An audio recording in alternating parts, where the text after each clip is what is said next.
Ngayon naman po para kina Direk Jojo and Direk Onat. Direk Jojo, ang inyong pong question is from social media. You also directed Kim Pao for Ninlang. For the Alibi, mas daring ang roles nila. How did you guide them for sexy and challenging scenes? At yung nag-workshop po ba si Kim for her role as an escort? With the question, hindi naman siya, nasabi nga nila, it's for the maturity of the character kasi yun yung inaral nila. Hindi siya nag-workshop, pero she's very open, especially yung dance niya. Trivia, nakaschedule kasi yun kay FMR. Tapos ako sabi ko, gusto kong gawin yung role.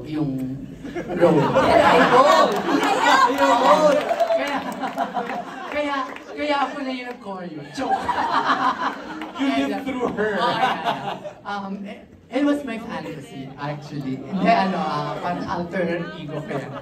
Hindi, pero nung na-schedule, parang we talked with my DOP, the Kim Pao, tapos yung nandun din si Carlina, si BUH.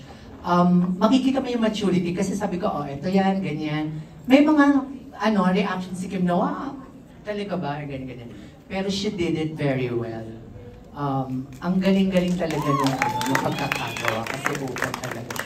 It's very different from Ninlang, story-wise and character-wise. Pero they were very open with regarding to the roles. Makikita mo talaga yung difference. Oh, the question is for me? Yes. Yes, maraming ilangan moments because syempre when you enter a set as a professional actor and you have scenes na medyo delicate, syempre lagi mong iniisip rin yung co-actor mo or co-actress. Kung komportable ba sila, not just for Kim but also the others, with Sophia as well. Minsan, like yung napanood nyo kanina, yung sumasayaw si Stella, nakita nyo sa trailer. Pero medyo parang naiilang ka rin at natatakot ka para sa eksena mo at para sa sarili mo. Kung hindi naman, kung medyo intense, like yung mga scenes namin ni Sophia, natatakot ka rin kung nasasaktan mo ba sila dahil yun yung instruction ng director at yun yung nakasulat sa script. Siyempre, yun lagi yung kinakatakot ko, dun lagi ako naiilang.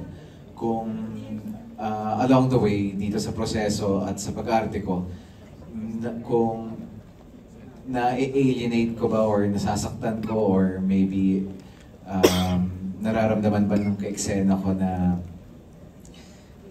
nababastos ko sila in some way. So, as much as possible, I try my best to talk to them first a bit or show them what I'm gonna do pero ayun, yun lagi yung kinakatakot ko.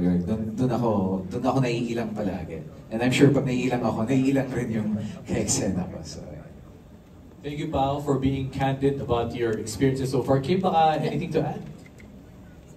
Wala naman siguro hindi may ilang pag mga ganun. Parang kasi nungalingan, anong alibay mo? Sabi mong hindi. Pero opo, nailang pa rin. Kahit na kami ni Pao pang-apat na project namin. Pero iba-iba kasi yung ginagawa namin. So, iba-ibang intensity. So, parang nakakahiya. Mukha lang kaming dalawa sa screen, pero napakadami po talaga namin. Parang ganito. So, mga ganun. Siyempre, nakakailang, nakakahiya. Pero, since professional ang bawat isa sa amin. So, diba no? Follow-up question came from Hannah. Okay, so ito naman, another question for Kim. Grabe ang transition mo from your first role to the Alibi. Can we expect you to take more varying characters from you in the future? Grabe. Mahalin niyo muna si Stella bago tayo tumalon sa iba. Please love #Stella. Nagkakaawa. Pero, iba-iba naman, dito naman sa mundo ng showbiz, ang daming characters na pwede mong i-play. It's up to you na lang kung paano mo siya gagampanan at depende na rin sa pagkakasulat at pagkakagawa.